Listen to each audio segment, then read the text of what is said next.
Hey, everybody. Welcome to What Drives Us, episode 496 for April 19, 2023. My name is Russell Frost, and I am your host for this week's adventure into advanced tech mobility and sustainable energy. Look around at the amazing panel, all of whom are much smarter than me, unless they disagree with me, and then they're just wrong. Let me introduce them, please, so we can get this show on the road. My co-host and friend in Northern California, Georgia McKenzie. Hey, everybody. Welcome. It's a Wednesday. We're almost through the week. Yay. Oh, wait. Are we happy that it's a Wednesday? Is that a good thing? Of course we're happy it's better Wednesday. than a Monday. Better than the Monday. We're alive and, not too bad. It's my day off, so my whole week is weird. This is my Saturday. So, okay. Yeah. We're used to you being weird. It's odd to me. Well, thank you. Let's see. And the person who is just ahead, our friend in the Mid-Atlantic region, Mr. Kacey Green. Kacey, this is literally cutting you off right here. There, you don't have to sit up. I was eating. So anyway. So you were.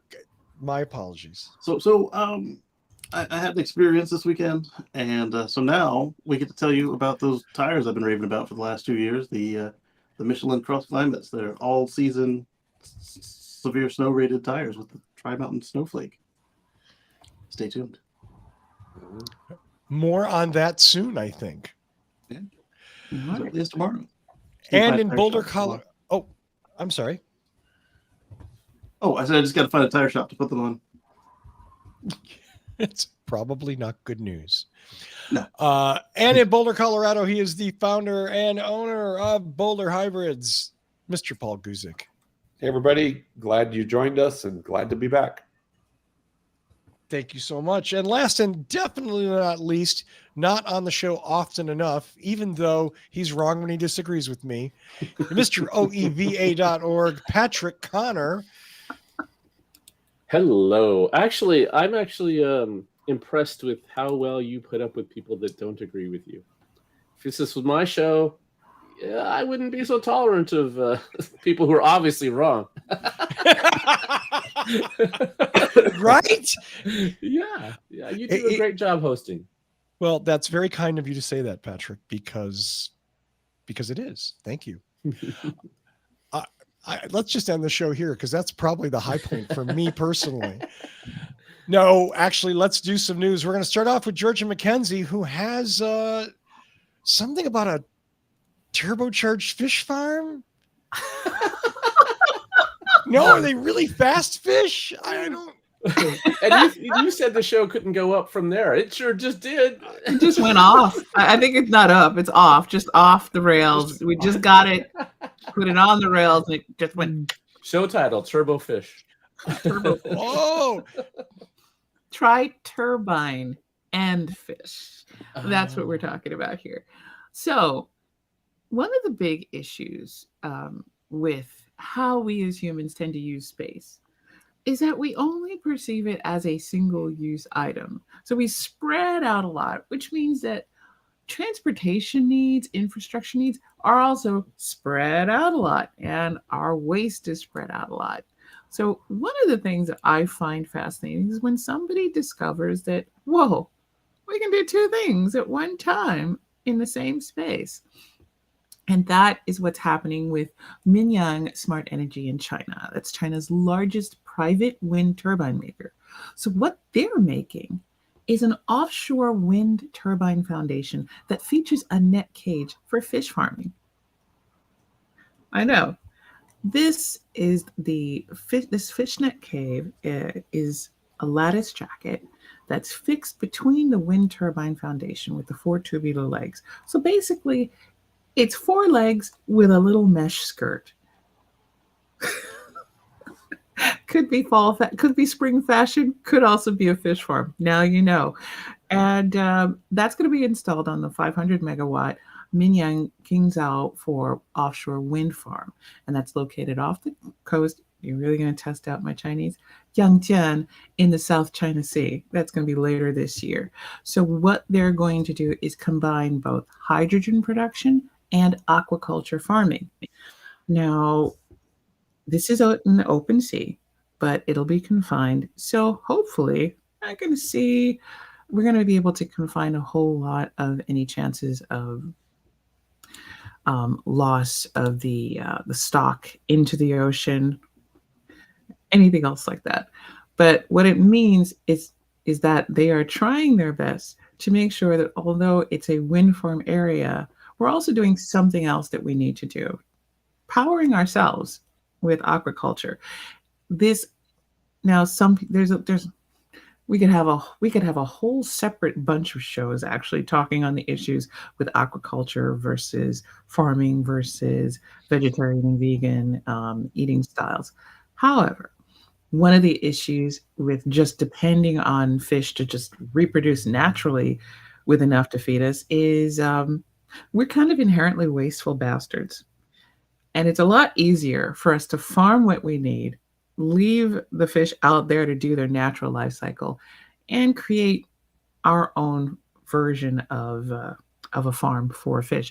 And I thought this was a very sensible and sustainable approach to the two-pronged fuel needs of a human society, which is one, powering our cities, our homes, and everything else with wind, nice and clean, and two, powering ourselves with a sustainable form of protein production, which would be fish.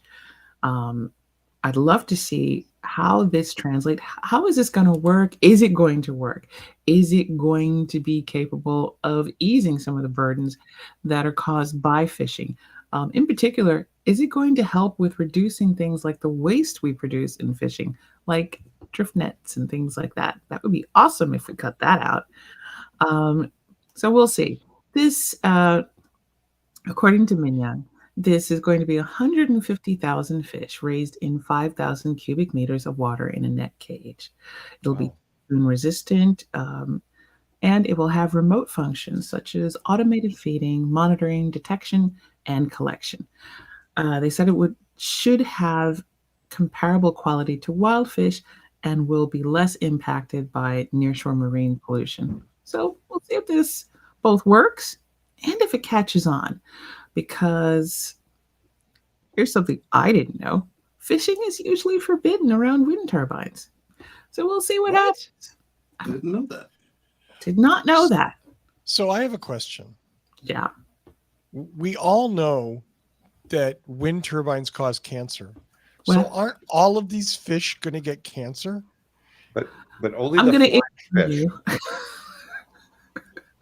What was that, Paul?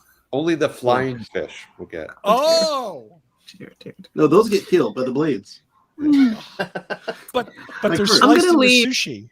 I'm going to leave these cute adult concepts to the side where they belong. Oh. Let's get to the actual question. On the remote functions you mentioned, that should save a lot of fuel since you're not having to put a little diesel or gas boat out there and back constantly. I think it sounds great. And once again, as I always say, let's see how that plays out. You could just eat vegetables, but also I do like this dual use. Like you can have renewables and vegetable farming, or renewables and animal husbandry. I like it. Well, I'm going to push back slightly in that there's a reason why we're omnivorous. We can just eat vegetables, but the problem is we still rely on farming to get enough vegetable matter to feed our large population. We still have to find, and if we rely on vegetables strictly for our protein sources, then we have to provide even more vegetable matter. Oh, that's And not true. It's That's not true at less all. because we don't have to give our vegetables to the animals. Exactly what well, Kacey said. I'm going to It's say that based on most- my work researching the cost of big organic and things like that, and that there is a trade-off, but it's not 100%, oh, it's bad, because I'm not saying it's bad. I'm saying that it increases the amount we have to produce, and the stress on the land and the techniques we use become even more important. So that is my pushback to your pushback. Yeah, if you eat meat, it takes about 5 to 6 times more land than it does if you just are plant-based. Yes. Because The cool processing it through the animals is a very inefficient process. Right. It is inefficient. How? Once you know, Animal and creating vegetable farming. enough is always the issue, because when we talk about organic farming, we rarely talk about whether or not is it completely green. And nothing is going to be completely green. We are always going to have an impact. All I'm saying is that if we're going to have this as an option, we should make it the best option. Sure. Like always combining it with renewables is that we find that if you put wind on certain areas, you put solar on other areas, that the crop, be it animal or vegetable, is generally happier and healthier. Yeah. Like certain plants that can only take so much sunlight. If you give them, like, if you have the tilting panels that they can just, or the translucent panels, depending on your setup, you find that you grow larger crops because they're not having that sun stress at noon. And same thing with like goats or something; they can hide underneath there when they get hot, that sort of thing. So it's, Yeah, I think we did one where we talked about these kind of co-planting relationships with solar in fields and in spaces where we were able to put in solar and then put in shade-loving plants that could really thrive in that environment. And like the point of this story is not to be about pro fish, although hey, I love fish too, but more like pro using the spaces wisely, so we're not so spread out, so we're not relying on one of our biggest, also not talked about enough in terms of sustainability, supply chains. When we spread out, we do single purpose, and we don't try to keep it compact, we often are using more to ship things around. Even the issue with our infrastructure with regards to power, we are trying to ship power all over the place, and we don't do solid investments in our electrical infrastructure so we can ship all this great green energy all around, because we kind of forget that there's multiple steps to the whole process. But yeah, so yeah, that's where I am on it. did they explain the no fishing and farming? They did not, and I did not research that. That sounds intriguing to me. I just did not know that, because a land-based windmill will have, cows, goats, corn, soy. But I guess it doesn't float, or you don't float around it. Like if you run into it, that was your own fault. Yeah, exactly. That's probably what it is. They don't want it's going to be windy there. They don't want some boat to get blown into it and then have to deal with all that. That would be expensive. That's probably what it is. Yeah.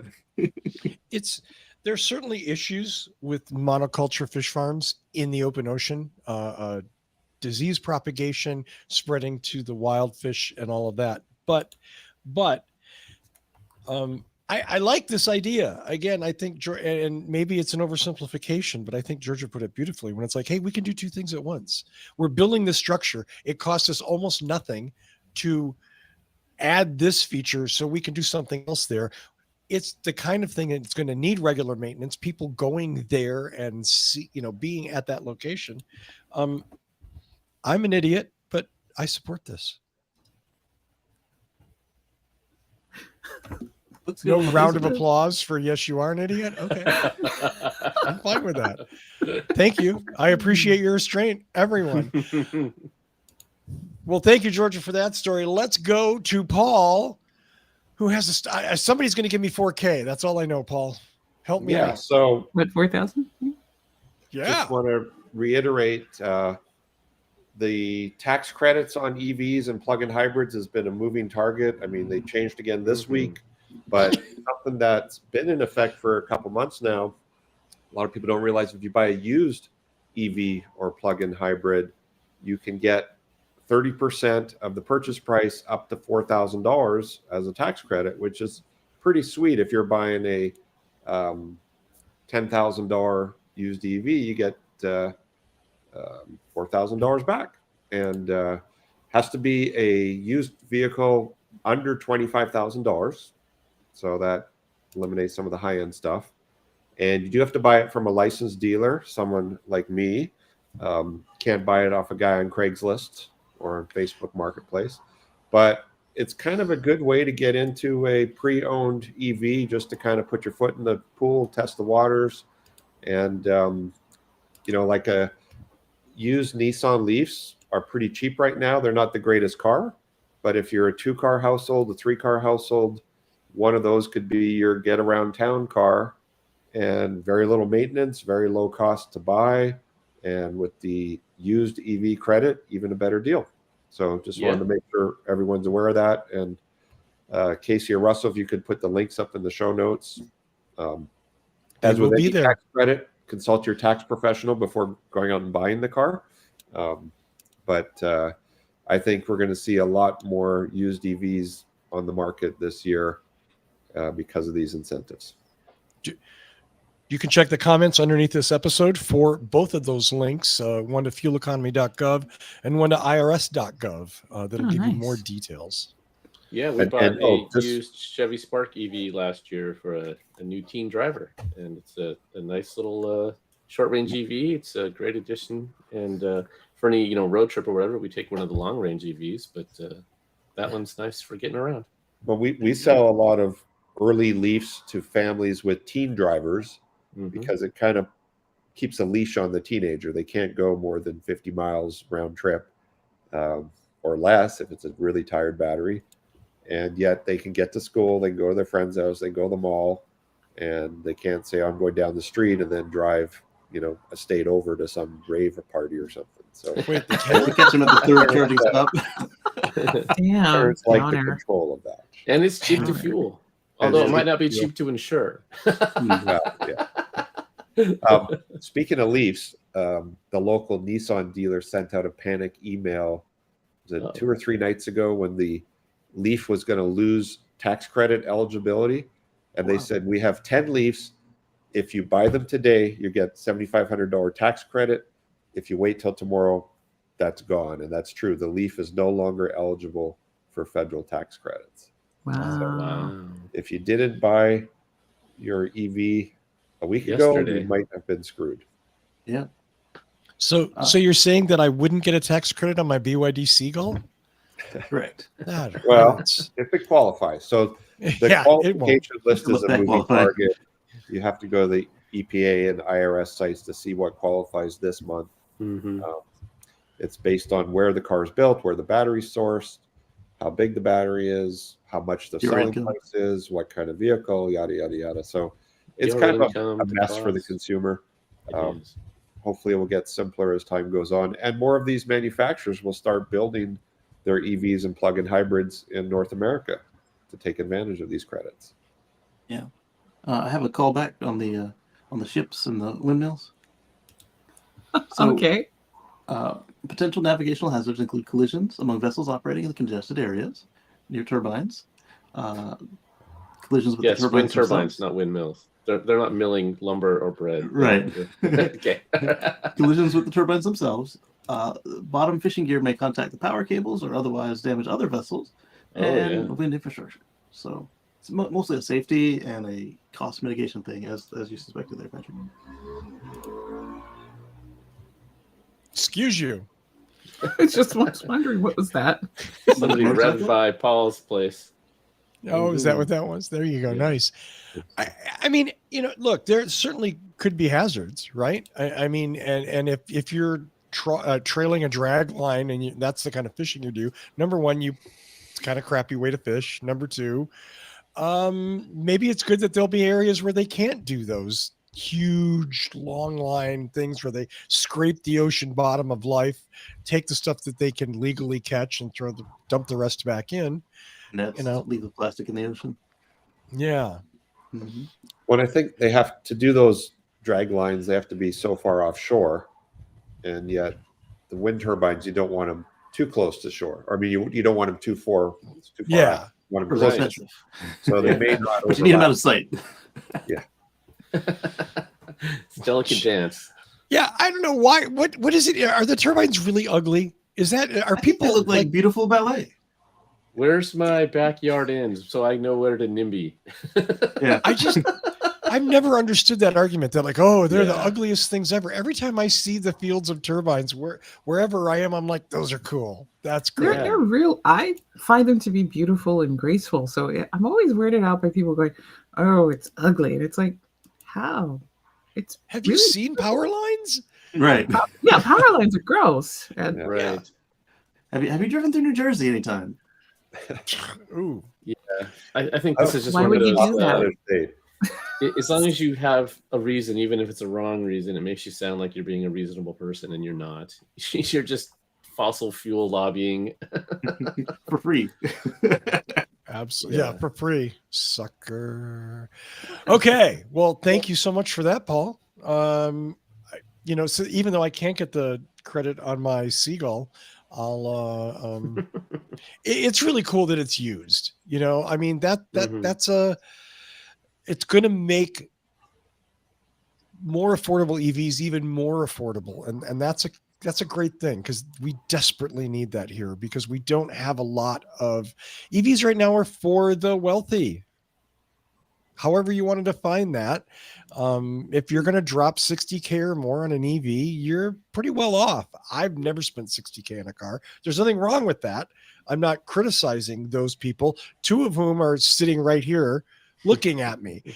But I'm saying that it would, anything that helps the rest of us, maybe, hey, I can score a 20K EV. I'm all about it. Yep. Well, I mean, you can get new EVs for in the 20s with these programs. Mm-hmm. There you go. That's a good thing too. If you're a 2 or 3 car household, for sure, one of those cars can even be a short to medium range EV. Makes more sense, because you're not creating a whole new car, especially if it doesn't need to go long range. Then you save all of the materials that would go into a long range. Yep. Mm-hmm. And for the record, I am not one of these people. with my $15,000 car. How do I find Kacey? Does anybody here have a car newer than 5 years old? Quick, landed gentry, hold up your hands. Oh yeah, there we go. Thank you. That's where the money went. Look, my little ice fit is not even hitting 50,000 miles yet, and it's a 2015 model. It goes almost over. That's beautiful. Well, next up is Mr. Kacey Green, who's got a story for us about Robo-Drivers. Yes. So I had a couple of articles hit me this weekend. First up was that Ford BlueCruise has been expanded to the UK. And I found that to be interesting because Ford had, canceled the Argo AI partnership that we talked about here on the show. Yeah. And we were wondering if that meant that the Fords would be less safe. And apparently they decided they at least want the driver assistance packages to be out there. So welcome to the UK, and hopefully the rest of Europe will get over their issues with this system and the Tesla system and all the others, and allow you guys to have the maximum safety. Then Waymo, their cars were operating in San Francisco, which is one of the places they're legally authorized to operate driverless and do taxi service. Well, this atmospheric condition in San Francisco, there's water vapor in the air. We call it fog. You guys have it pretty bad out there, and the Waymo cars are supposed to pull over and stop if they have limited visibility, and they were just stopping in the street, and so they caused quite a forgot the pullover part of that. Right, they missed that, causing a significant traffic issue in the middle of the morning commutes. And let's see, that was what I had for Robo-Drivers this week. Well, there you go. Well, thank you for that, Kacey.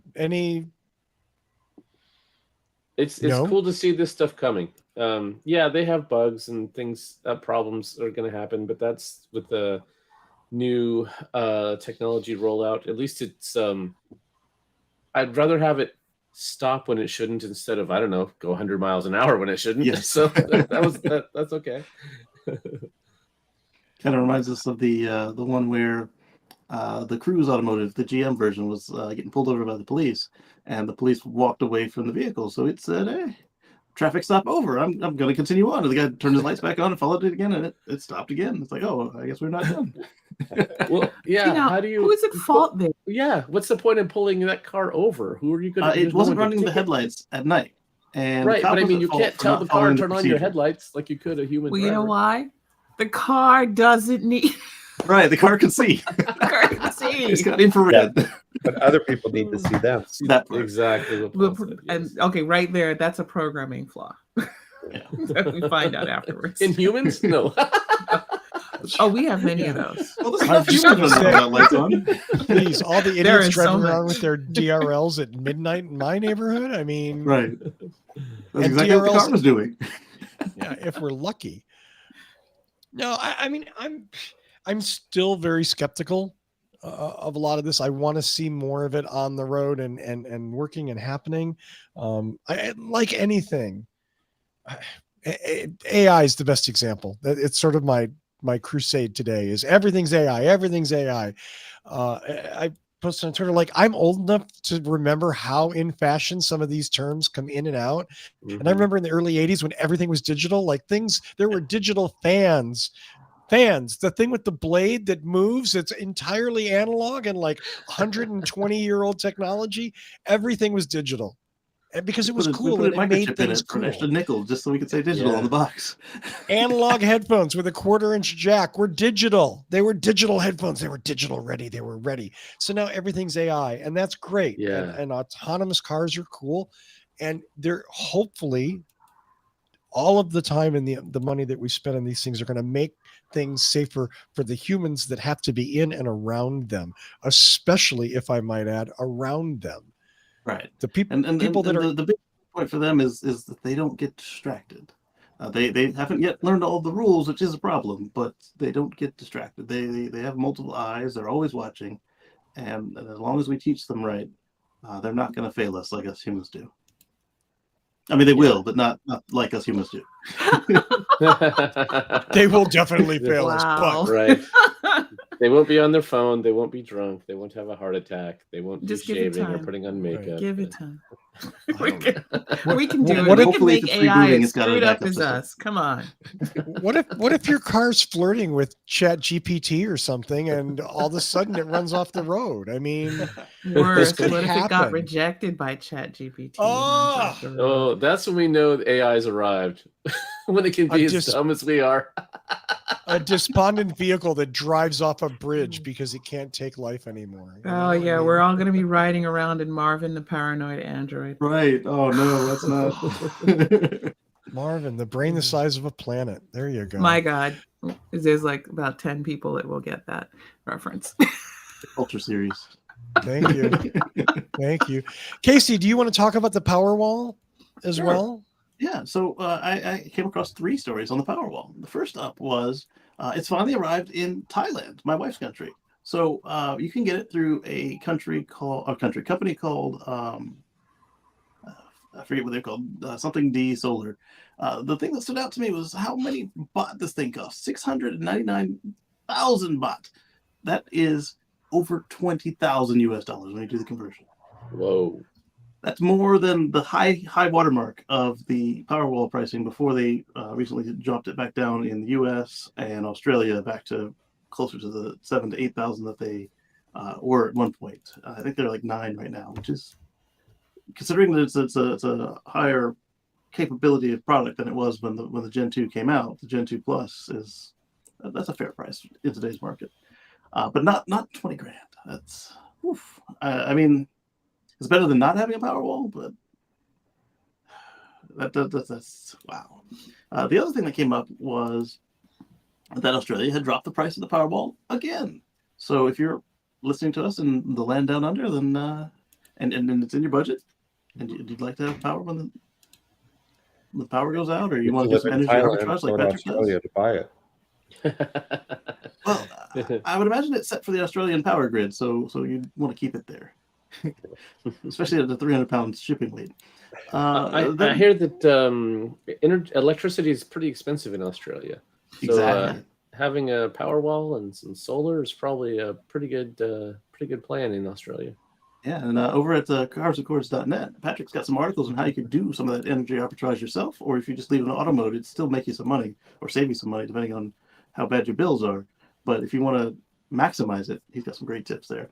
Then my final Powerwall story was that there's rumors leaking and certification passing of the Powerwall 3, which with prismatic lithium iron phosphate cells. So now we're not wasting the nickel, manganese, cobalt, or any of the other high power formats that are better suited for automobiles and in high discharge situations, we can now use the cheaper iron batteries and save you some money, save them some money, because you're not as weight sensitive in something that sits on the wall or sits on the ground, and it still does the same job. One of the rumors that came up with this thing is that it may have a 15 kilowatt capacity as far as not kilowatt hours.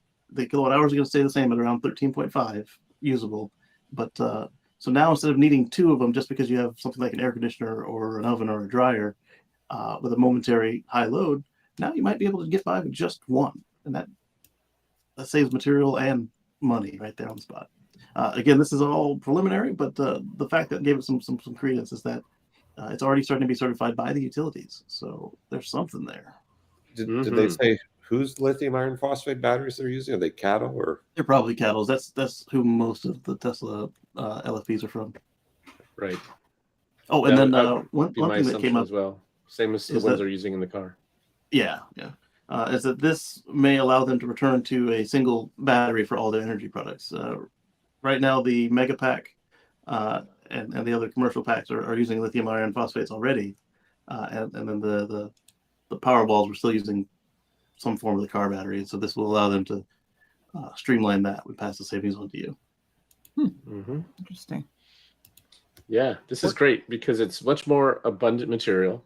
Get rid of the cobalt. They're, like you said, they can discharge at a higher rate, so that makes them more usable. You can leave it at fully charged, and it doesn't degrade the batteries much. I mean, there's just like a whole lot of advantages. Yeah. And who cares if it's 50% heavier sitting on the ground? Exactly. Yeah, I mean, what Gen 2 was 270 pounds, if I recall correctly. 250, 114 kilos. Thank you. So, I mean, yeah, what's another 30 or 40 pounds to something you can't pick up by yourself anyway? Right. You know, no big deal. And, you know, why not give the thieves back problems if they decide to steal from you? The best, all I got. I heard a noise last night. It came out. There's this guy smooshed under the Powerwall. Exactly. Exactly. Oh, I just wanted to look at it. Sure you did. Sure you did. I wanted to read Well, the label on the back. Speaking of an energy boom, Georgia has a story about an energy boom here in the United States of America. What? Us? Oh, well, You- you know what?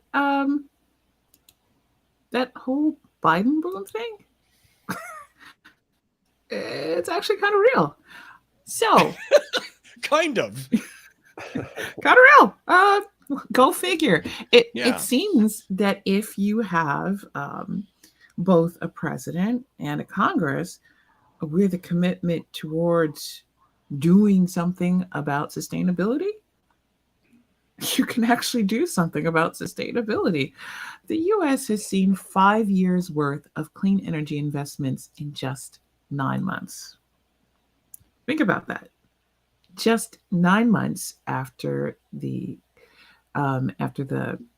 Inflation Reduction Act was signed, and that's just last August, the American Clean Power Association has broken down in a new report the amount of stuff that has been started and is going on during this massive $100 billion capital investment period, which honestly, this close, 0 Republican votes. I'm going to say that again louder so that when they run on the achievements of bringing clean energy to their places, because they already have been doing that.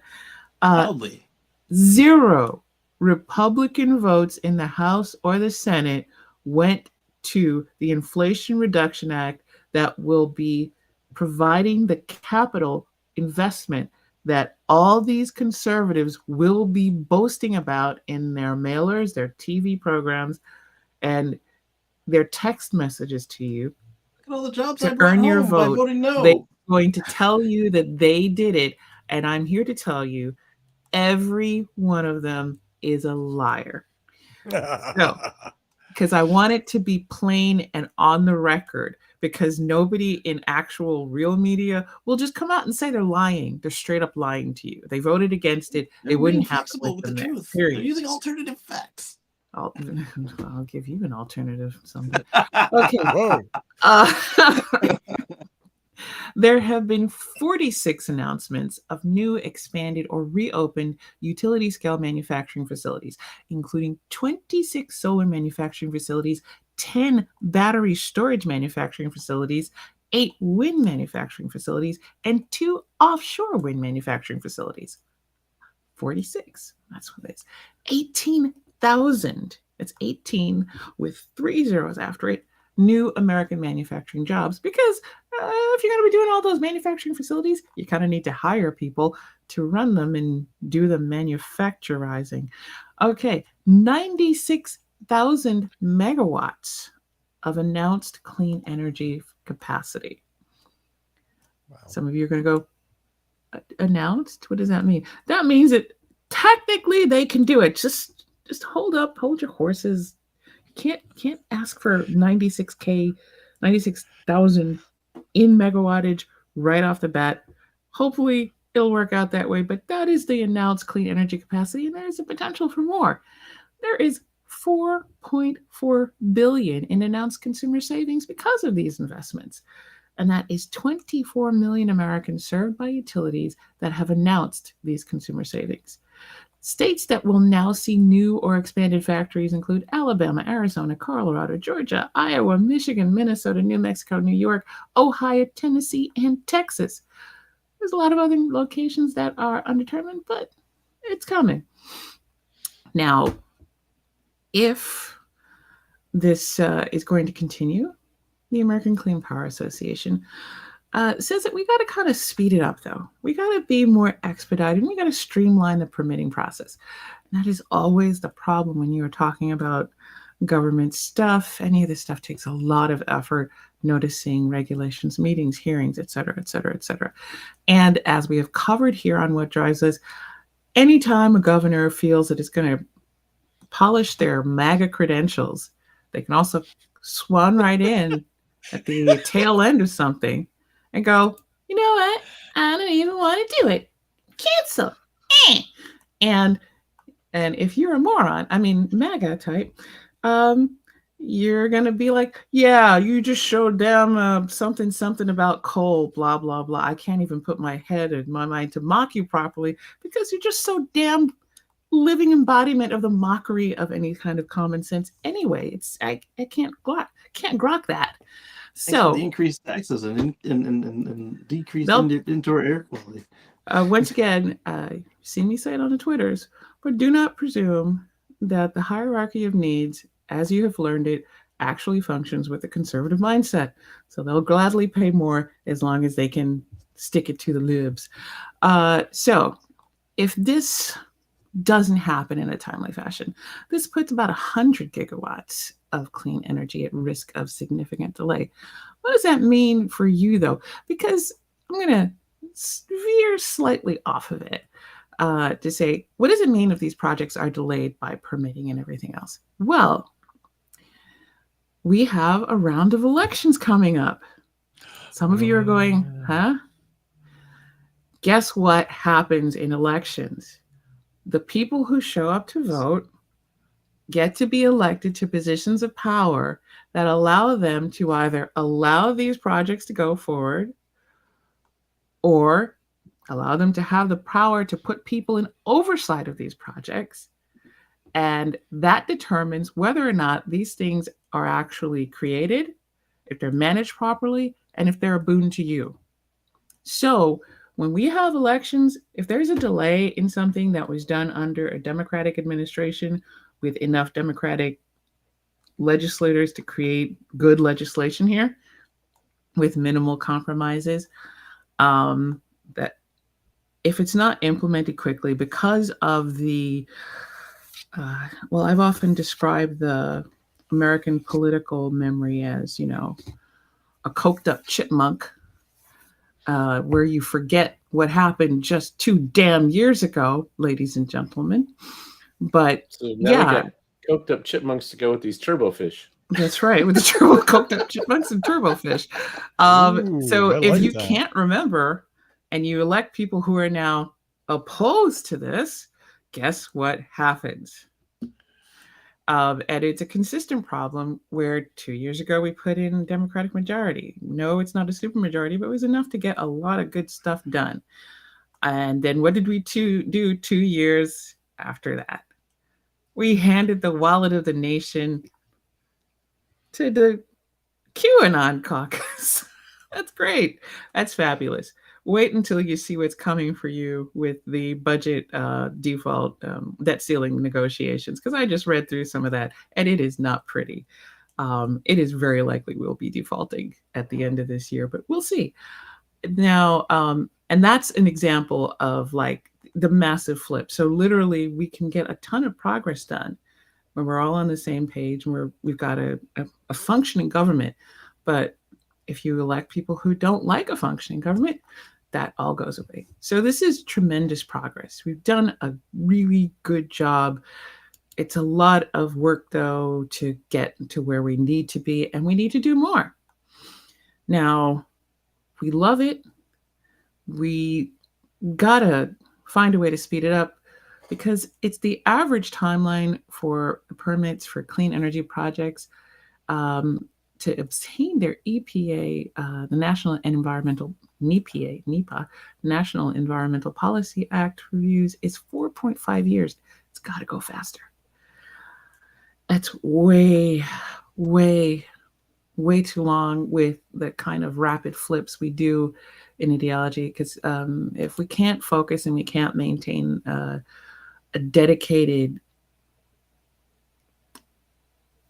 political power for longer than 2 years, it literally, we have to actually stay focused for up to 16 straight years to get things on track and really cement certain things. And you really can't back down. This may seem tangential, but it's not. Look at what's happening with birth control and abortion access. These were considered to be, settled law by many people. I know when I was talking to people about that going back to 2012, where I was saying, hey, these things are at risk. These rights are hyperbolic, settled law. They're not going to touch that. They only use it as a scare tactic. And I've always shaken my head, because it's like, I come from Black Christian background, fundamentalist, but we don't vote conservatively because we're kind of pretty aware of the fact that, and we don't like touching that whole messing with other people's rights. But nothing is established law. There's no such thing. It does not exist. You know why?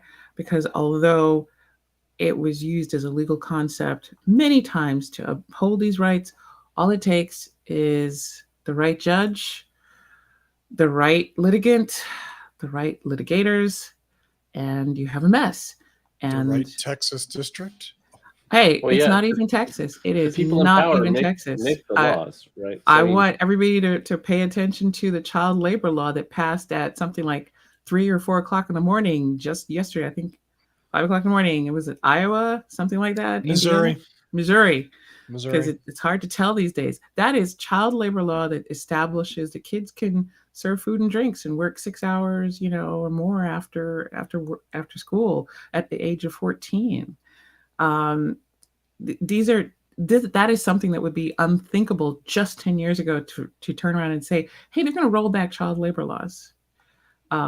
So don't take anything you have for granted. If you like this progress, stay aware, stay focused, know who you are electing, know who's on the ballot. Ballotopedia is my go-to for just even a quick perusal of other state races. So if I'm doing postcards to voters or something else like that, I know who I'm supporting, who I should be reaching out to. Do you need help, or who am I donating to?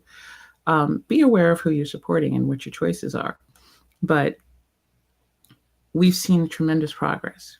We need a Congress that is willing to sit down and review these permitting failures and make the process less than 4.5 years. It shouldn't be 4.5 years.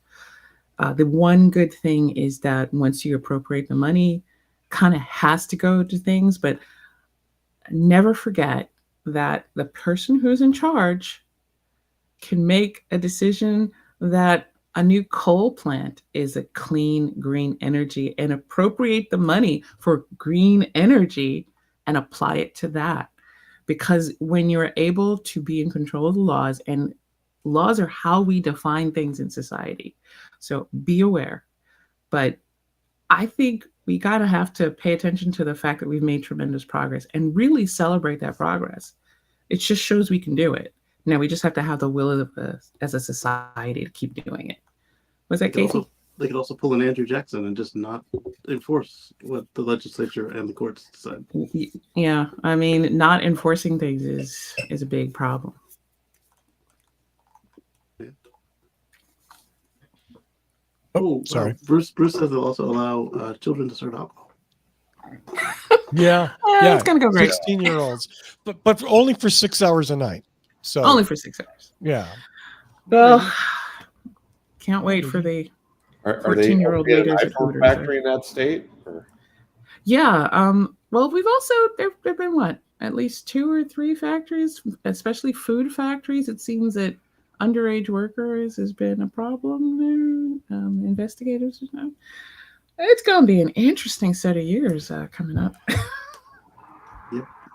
I got nothing. There's Yeah. nothing nice I can say here.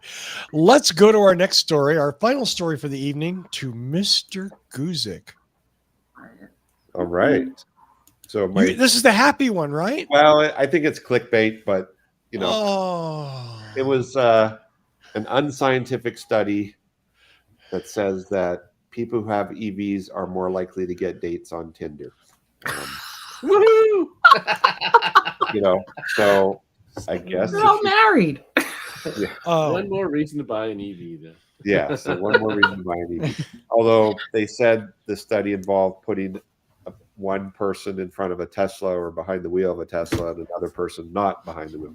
So does it mean only Tesla owners get more dates, or EV owners, or people perceive people who have Teslas to have money, so that's why they're getting more dates? So anyway, it was kind of a hokey story, but we'll put the link up in the show notes for anybody who wants to read it. But it's about as unscientific as they come. But if you want to buy an EV and you think it's going to get you more dates, one more reason to justify it. You can think of it this way. You'll save so much money on gas, you'll be able to go out on more dates. There you go. There you are.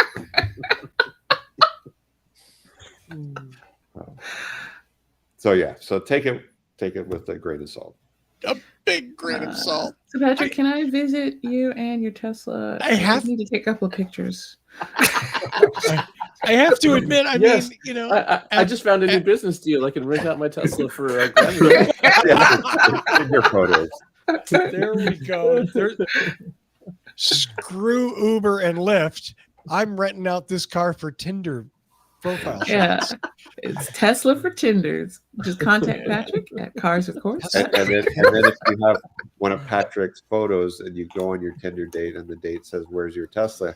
Yeah, it's in the shop. Yeah. I'm being more eco. I'm walking instead of Yeah. I don't know, Patrick. We got like at least 5 minutes. There's always a last minute story that you got in your head somewhere. I'm surprised. Oh no, I didn't bring any stories today. I just wanted to come hang out. Since Mark said he couldn't be here, I wanted to fill in for him. Yeah. Aw, Well, thank you, Patrick. It's always nice to I see you. missed you. So there. See, Georgia did. I missed you as well. I can I certainly missed always you do. too, but here. Let's do some shout outs and go home, and we can complete tonight's episode in under 60 minutes. Whoa. I think we get a free pizza if we're under 60 minutes or less. I don't remember, but I'm going to start. Don't make that face at me, Georgia McKenzie. I'm going to start with Kacey Green, On Sunday, Mr. Sunday. Mr. Sunday. So I do shows like the one I did Sunday at the Supercharger, as well as live stream similar to this one over at youtube.com at Kacey Green. Because Mr. Supercharger, the best place to do is stream this from the Supercharger, right? And we hope you join us there. Well, that was easy, Kacey. Come on. Yeah, well, sometimes the baby's there. Sometimes she's upset at the world because I heard her. I had to close the door. She wasn't upset. She was asking for mom. Gave her mom. She still didn't want that either. So There you go. Mr. Guzik, what's going on? Hey, how many used cars do you have for sale? I got a few. I don't have any. Well, I have one Leaf. I had a Volt. I sold it last week. That was eligible for the used tax credit.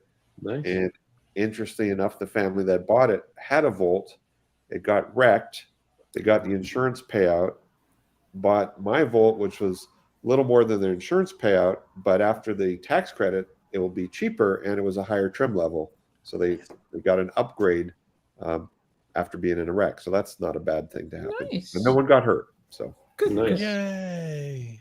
good news all around. So yeah, and then anybody out there with a EV or hybrid car in Colorado needs service work, check us out at boulderhc.com. That's where I bought my car, and that's all I can say. Patrick True. He was Connor. only joking about the Chinese car. Right. Yeah. You don't have what was it, a BYD Seal or whatever? Seagull, yeah. See. Oh, That's okay. Yeah. their new $11,000 250-mile range EV that we will never see in the United States. And damn it. Oh. I am with the Oregon Electric Vehicle Association. You can find us at oeva.org, and I blog occasionally at carswithcords.net. I just did a series on big batteries. I like big batteries.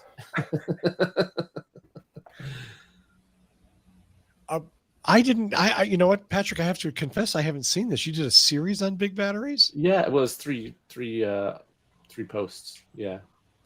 Nice. So why do big batteries matter? Where do the materials come from? And how is it going to enable our future free from fossil fuels? Nice. Well, Yeah. do visit carswithcords.net and argue with Patrick, since I probably won't be, but nonetheless. I'll come here. You can get your arguments in real time. Thank you, Patrick. I appreciate that. I appreciate that. Georgia McKenzie, do your thing. I guess I'm the summation. All right. You've hung out with us for a whole 53 minutes, practically. Well, why not hit like? You've already hit subscribe. I hope you haven't forgotten that. Remember, each like you do, even if you have already subscribed, that tells the algorithm that people want to listen to this program because you said so. Flex your power. Tell them you said so. Hit that like button. And when you're done listening to us, you want to catch up with Kacey over at Kacey Green on the YouTubes. Listen to him. He's talking about a whole lot of other stuff. There's also the videos of the new downloadable content for his Tesla, training the AI basically to murder us all, but in a nice, fun, wholesome way. And when you're done with that, don't forget, if you need a car, you got Paul Music over in Colorado. Boulder Hybrids. He's got one leaf. No more leaves. We're done. Well, you can't get the tax credit with the leaf, but you can still get a good price, and you're going to know it's going to run fine. So don't forget, if you need a car, stop on over there. Or if you have a hybrid or an EV, this is a good person, a good mechanic who's going to treat you right. And want to hang out with Patrick? You want to learn more about Powerwalls and solar stuff and EVs? Go on ahead. He's blogging over at carswithcords.net. I am going to be searching through the annals to figure out the solar power. I know it involves the sun, a collecting panel, and a battery.